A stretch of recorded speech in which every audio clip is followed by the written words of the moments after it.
এসেছি হিরো শোরুমে একটা বাইকের ডেলিভারি, খুব ইম্পর্টেন্ট বাইক অ্যান্ড সবার খুব পছন্দের বাইক। তো চলো কোন বাইকটা, চলো ভেতরে গিয়ে দেখাই।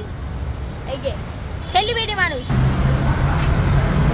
বহুত ভিড় আজকে, বিকজ ডেলিভারি হচ্ছে আমানের, এবং আমার ডেলিভারির সাথে সাথে মিট আপও ডেকেছিল। তো এই সমস্ত ভাইরা সব এসেছে অ্যান্ড দেখতেই পাচ্ছ আমি একটু দুঃখের সাথে বলছি, কেন বুঝতে পারছি না। জোশ বাড়াতে হবে।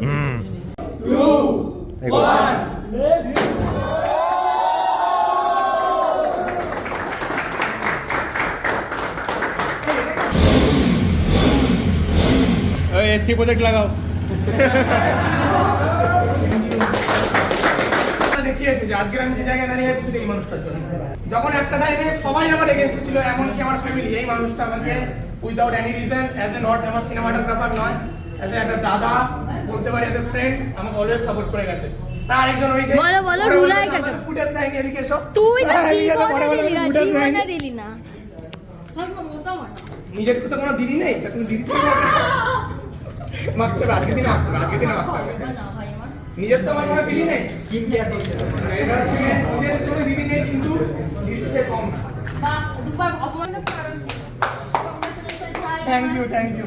তো এতদিন আমান তো নিয়েছে বাইক অ্যাজ এ ক্লায়েন্ট, তো আজকেও যেখান থেকে বাইক নিচ্ছে সেখানে ও শুধুমাত্র ক্লায়েন্ট না, ও আজকে এখানে অ্যাকচুয়ালি একটা এমপ্লয়। তো কোন পোস্টে কি কাজ করছে সবটা ভাইয়ের কাছ থেকে শুনছি। শ্রীকৃষ্ণ হিরো প্রিমিয়ার যে কটা ব্রাঞ্চ আছে ওভারঅল সব কটা আমি ডিজিটাল মার্কেটিং দেখছি।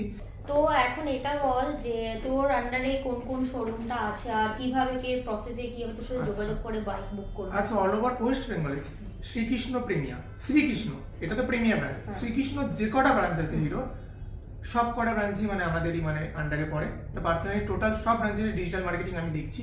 তো অল ওভার ওয়েস্ট বেঙ্গলে কেউ যদি শ্রীকৃষ্ণ থেকে গাড়ি কেনে তো এনি টাইম সে আমাকে কন্ট্যাক্ট করতে পারে, যে কোনো গাড়ি হোক। হার্ডলি হলে তো আমি স্পেশালি টেক কেয়ার করবো মানে এই নয়, যে আদার সেগমেন্টের গাড়ি হলো হিরোর যে কোনো, এই যে এক্সপায়ার স্টুডেন্ট দেখতে পাচ্ছ বা এক্সট্রিম টু বিট কেয়ার, যে কোনো গাড়ি নিলে আমি পুরোপুরিভাবে হেল্প করবো, গাইডও করে দেবো কোনো। তো চলো তোমাদের কোনো প্রবলেম বা যাই কিছু হোক বাইক বুক করতে হয়, সো আমাদের সাথে কন্ট্যাক্ট করবে আমার শিল্টু ভাই।